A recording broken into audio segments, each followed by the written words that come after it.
हाय दोस्तों, स्वागत है आपका इस YouTube channel PM study centre में। तो आज के इस वीडियो में हम देखेंगे क्लास 12th केमिस्ट्री के इस मोस्ट इंपॉर्टेंट प्रश्न को, जो कि बोर्ड एग्जाम में 5 अंक में पूछा जाता है और यह हर साल बोर्ड एग्जाम में पूछा जाता है और इस वर्ष के भी बोर्ड एग्जाम में पूछा ही जाएगा। तो हमारा प्रश्न है कि निम्न पर संक्षिप्त टिप्पणी लिखिए, जिसमें हमारा पहला है ल्यूकास अभिकर्मक, दूसरा रीमन टीमन अभिकर्मक अभिक्रिया, तीसरा है हमारा टालेन अभिकर्मक, चौथा कैनिजारो अभिक्रिया और पांचवा है हमारा फेयली विलियन। आप पिछले वर्ष के मॉडल पेपर या अनसॉल्व्ड में आप देख सकते हैं कि ये सब अभिक्रिया कितनी मोस्ट इंपॉर्टेंट है और बोर्ड एग्जाम में कितनी बार पूछी गई है अभिक्रिया। तो चलिए आज के इस वीडियो को शुरू करते हैं और आज के इस वीडियो में इन 5 मोस्ट इंपॉर्टेंट अभिक्रिया पर हम संक्षिप्त टिप्पणी करेंगे, इनकी परिभाषा तथा इनके अभिक्रिया मतलब रिएक्शन को भी देखेंगे। तो हमारा पहला है हमारा मोस्ट इंपॉर्टेंट टॉपिक कि ल्यूकास अभिकर्मक। ल्यूकास अभिकर्मक किसे कहते हैं? तो ल्यूकास अभिकर्मक जब निर्जल जिंक क्लोराइड ZnCl2 व सांद्र HCl के मिश्रण को ल्यूकास अभिकर्मक कहते हैं। इसके द्वारा एल्कोहल की जांच की जाती है। तो ल्यूकास अभिकर्मक कि जब जिंक क्लोराइड, निर्जल जिंक क्लोराइड व सांद्र HCl के मिश्रण को हम ल्यूकास अभिकर्मक कहते हैं और इससे जो है वो एल्कोहल की जांच की जाती है। चलिए इसके रिएक्शन को देखते हैं।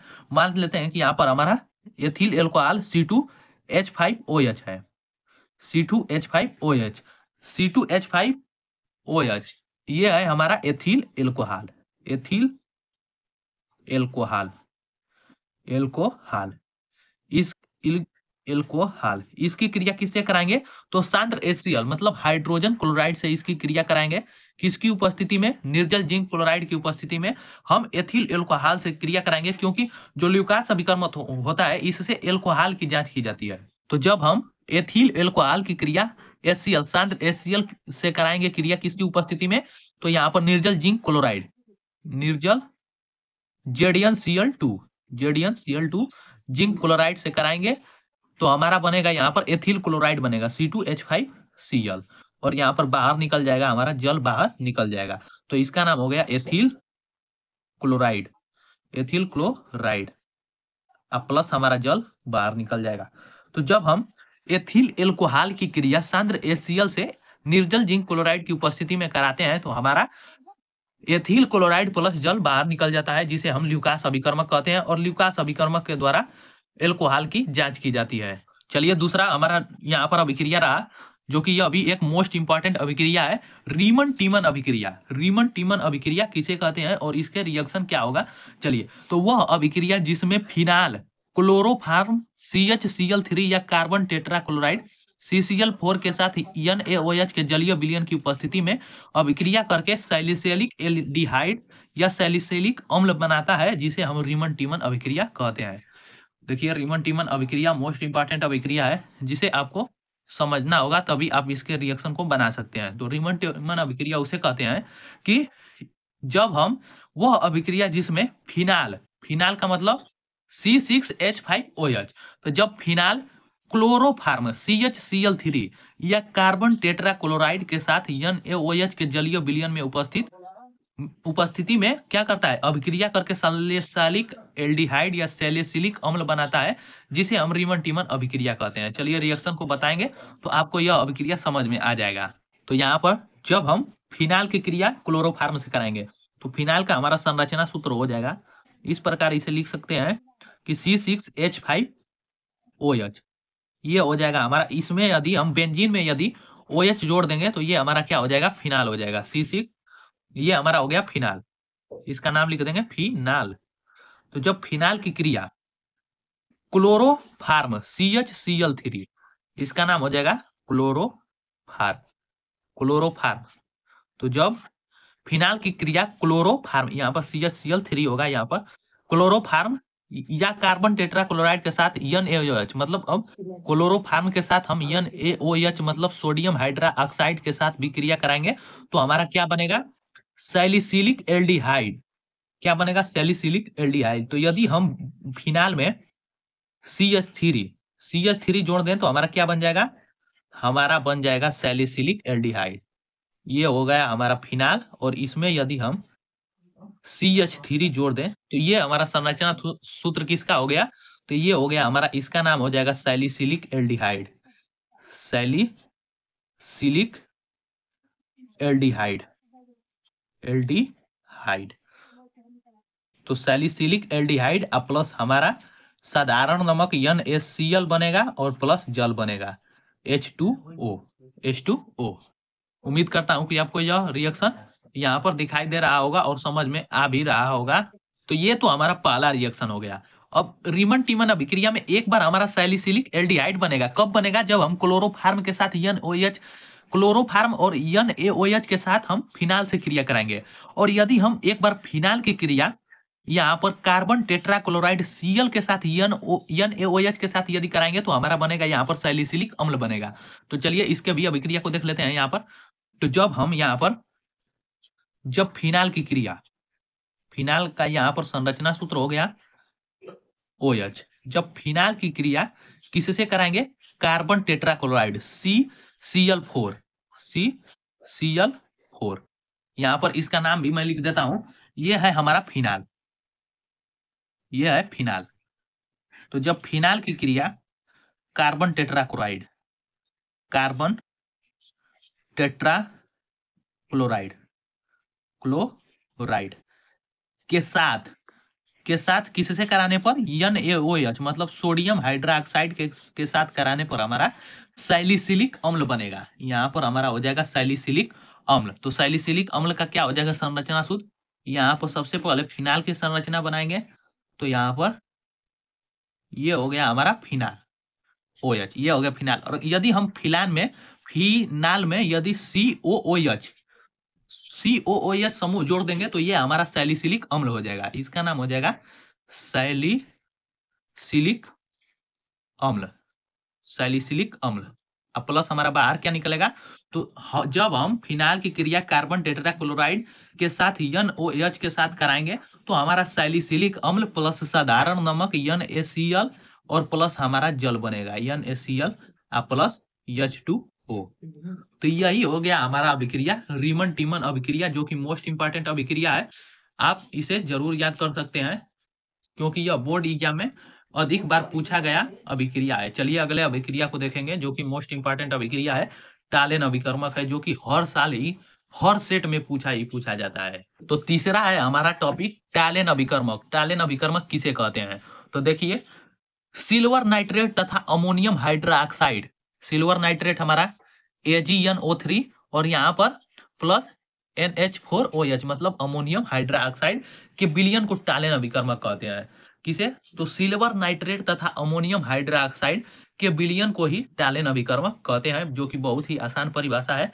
अब चलिए इसके रिएक्शन को देखते हैं। टालेन अभिकर्मक इसलिए मोस्ट इंपॉर्टेंट अभिक्रिया है क्योंकि जब हम इसकी अभिक्रिया कराते हैं तो इसमें हमारा रजत दर्पण मतलब Ag मतलब सिल्वर को ही रजत दर्पण कहते हैं, वह बाहर निकलता है अभिक्रिया कराने पर।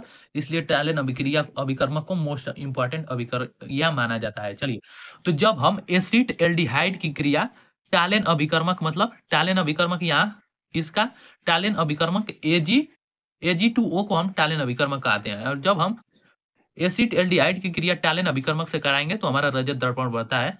चलिए रिएक्शन को देखते हैं। तो जब एसिड एल्डिहाइड मतलब CH3CHO, इसका नाम हो गया एसिड एल्डिहाइड, एसिटेल्डिहाइड। जब हम एसिड एल्डिहाइड की क्रिया रजत दर्पण, इसका नाम हो जाएगा Ag2O, ये हो जाएगा हमारा टालेन अभिकर्मक। टालेन अभिकर्मक, इसका क्या नाम है? टालेन अभिकर्मक। तो जब हम एसिड एल्डिहाइड की क्रिया टालेन अभिकर्मक से कराते हैं तो हमारा कार्बोक्सिलिक अम्ल और प्लस रजत दर्पण बनता है। कार्बोक्सिलिक अम्ल का हमारा यहाँ पर सूत्र हो जाएगा CH3COOH। यहाँ पर हमारा COOH कार्बोक्सिलिक समूह है, इसलिए इसका नाम हो गया कार्बोक्सिलिक अम्ल। CH3COOH का नाम है कार्बोक्सिलिक अम्ल, कार्बोक्सिलिक अम्ल, कार्बोक्सिलिक अम्ल प्लस हमारा क्या बनेगा? तो कार्बोक्सिलिक अम्ल के साथ हमारा रजत दर्पण मतलब Ag मतलब सिल्वर, इसका इनाम है यहाँ पर रजत दर्पण, ये हमारा मिलेगा रजत दर्पण।